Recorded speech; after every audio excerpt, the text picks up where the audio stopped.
My wife cheated on me with her gym trainer, so I divorced and doomed her to a life of debt and loneliness 2-ish years ago.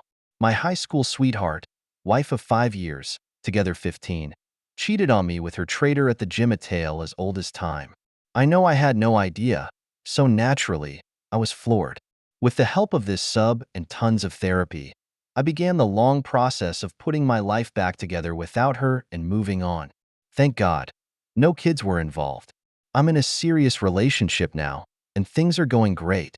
I haven't had any social media in 5 years, and thank God for that, especially during the pandemic. Cut to last week. I get a screenshot from a friend of mine saying, "Isn't that your mom? Why would she write that?" The picture is of my ex-wife and her affair partner celebrating their 2-year anniversary, and my mom wrote, "Happy for you." Ex-wife's name, with a heart emoji. What the F?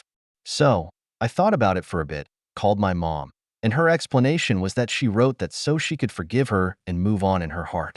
I told her that it's completely insane and that it not only hurt me, it's humiliating.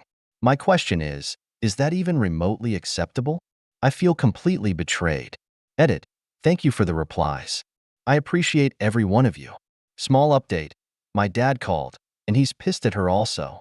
He said that my mom didn't know it was the same guy, if that mattered to me. It doesn't make it any better she didn't know it wasn't him either, but that's beside the point. Update final, 2.5 year update. Not easy, but a blessing in disguise. The past 2.5 years have been a whirlwind, almost all good things. Lots of therapy, great friends to lean on, and an amazing woman have put me 5 years ahead of where I could be if my ex-wayward wife never cheated on me. If you look through my post history on this sub over the last few years, you'll see that the road here has been bumpy. Over that span, I cut out a lot of people from my life. My best friend, who turned out to be a serial cheater, a few close friends who wanted to sit on the fence, and nearly my own mom, to be determined for trying to comfort my ex repeatedly. I've decided that if you cannot live up to my values, then I don't want you in my life. The relationships and friends I do keep now are stronger than ever. The first 6 months post-divorce were obviously the hardest. I developed an anxiety disorder that had never been an issue before. I needed medication to keep from having panic attacks at staff meetings at work. The dreams were horrible and non-stop dreams of me screaming at her, saying all the things I never got to say, calling her names, etc. I am generally a disciplined person, and that went into overdrive when I needed to keep my head on straight. I already ate well, exercised hard, and had hobbies, so that helped me get through the day-to-day. I bought a poster and kept it on my wall with 7 rules of life, and used that as my mantra to get through each day. I was discovering who I was as a person all over again, and I like that guy. Once I believed deep down that despite what she wanted me to believe, that none of this had anything to do with me. It wasn't my fault, and although I wasn't a perfect husband, no one is I didn't deserve this. I started to look at this as an opportunity rather than a tragedy. About 5 months post-divorce, my friends convinced me that because I hadn't been with another woman in 15 years, I should try out Bumble to casually date a woman and dip my toe in the water. For the record, that was a mistake. I should have waited at least a year because, although I had made a ton of progress, I still had a long way to go. After 2 dates with a woman who turned out to have a very strong foot fetish, I matched with a beautiful young woman who wanted to go on a walk for a first date. We hit it off immediately, which scared the hell out of me because all those things which I hadn't felt in 15 years started all over again, and I wasn't ready for anything serious. I told her as much, and she understood.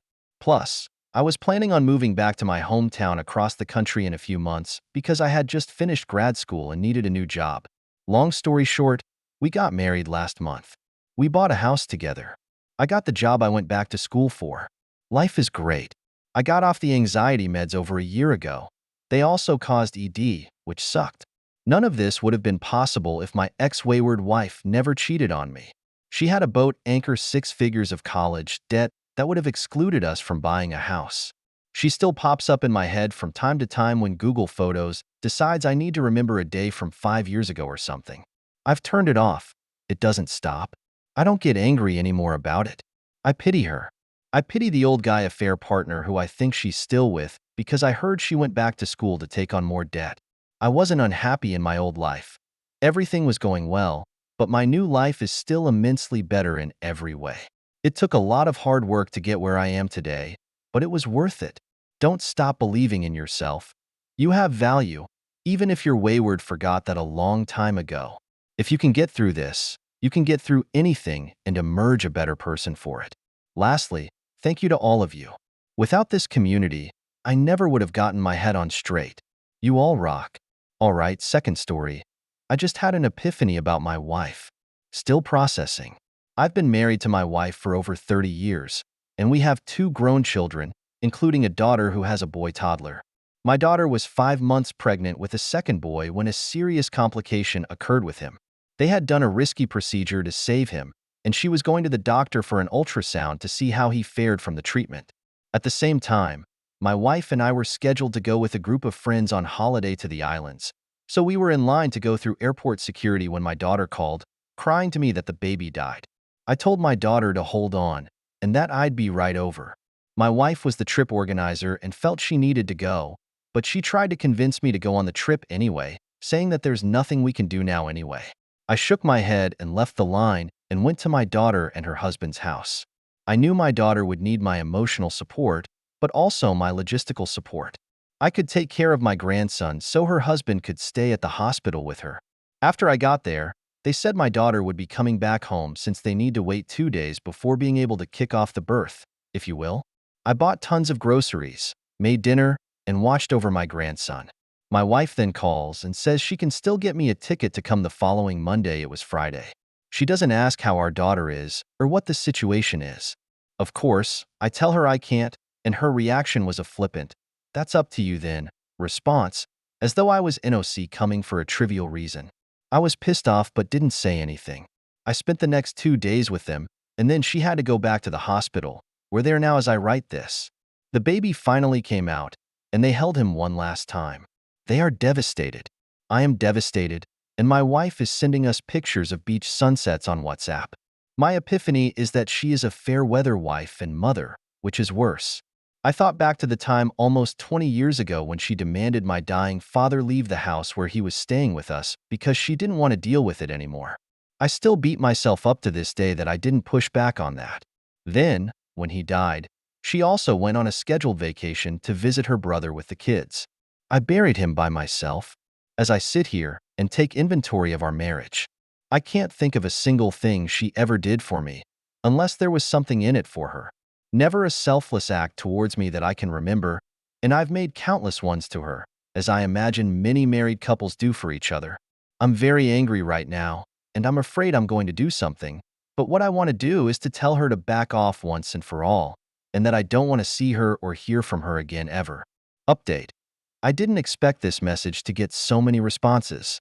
I was angry and ranting, as I had only just heard that my daughter and her husband cradled the baby in their arms before saying goodbye. I was keeping it together until I heard that, and the realization of what this all meant hit me hard. I simplified a little so as not to make my message too long, but my wife was the trip organizer.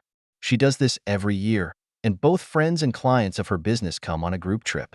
There were maybe 15 to 20 people on this one, so I understand that she had the responsibility to go on the trip, or the others would have been somewhat stranded upon arrival without her rounding everyone up and getting them to the location. That she went is not the main issue for me. The main issue is that she tried to convince me not to go see our daughter and to go on the trip anyway. Her justification was that there's nothing we can do now, anyway. I was taken aback by her reaction. I was expecting, "Yes, go see her, hurry. I have to do this trip, but I'll get back as soon as I can." I would have been okay with that. My daughter would have understood that as well. I would have also expected her to check in every hour with me to find out what's going on. Instead, my daughter was the one who provided updates on WhatsApp for the family, and I would have expected she hold off from sending pictures of the sunsets on the beach. So, last night, my wife called me to reiterate that she could get me to come over on Monday evening. The reason is that my son is with her as well, and it's his birthday, and she thought it would be nice for me to be there. I explained to her that our daughter is coming back from the hospital in a few hours, and I'm quite sure she needs me to be there for the rest of the week. Then my wife says, "But it's our son's birthday. This isn't just about you." I blew up and said, "How the hell is anything here about me?" She then cut the conversation short, but she called back an hour later and was very apologetic. She told me that it was a good thing I was there with our daughter and that I was doing the right thing. She asked how I was feeling, and so on.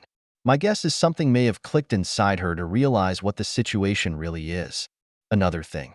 Everything I said about my wife is true, but I don't want to demonize her either. I know she loves my daughter and has been there for her in other ways. It's a bit of a contradiction with her. For example, when my daughter was 10, the school tried to say she had ADHD issues and was pushing her to take Adderall. My wife didn't want her being given drugs, and so she spent hours with her every day for weeks, helping her concentrate on her homework tasks until suddenly her ADHD was gone. She became a stellar student after that. My daughter went to college and got flat with a friend in what turned out to be a seedy neighborhood. When my wife went to see her, she flipped out and went with her to find a better, safer place and took care of the deposits and all the stuff to expedite. But there is no doubt she is worthless when it comes to a crisis. She's just not there. For example, we were all on a family trip in Australia. My daughter was about 17 and had gotten a bad migraine, which happens rarely but does happen with her. My wife's reaction was to roll her eyes and complain that now we can't go see things she wanted to see. I told her to take my son and go. Then, I lay next to my daughter on the bed in the darkened room until she fell asleep for an hour and her migraine subsided. I find it puzzling that she takes someone else's distress and an inconvenience to herself.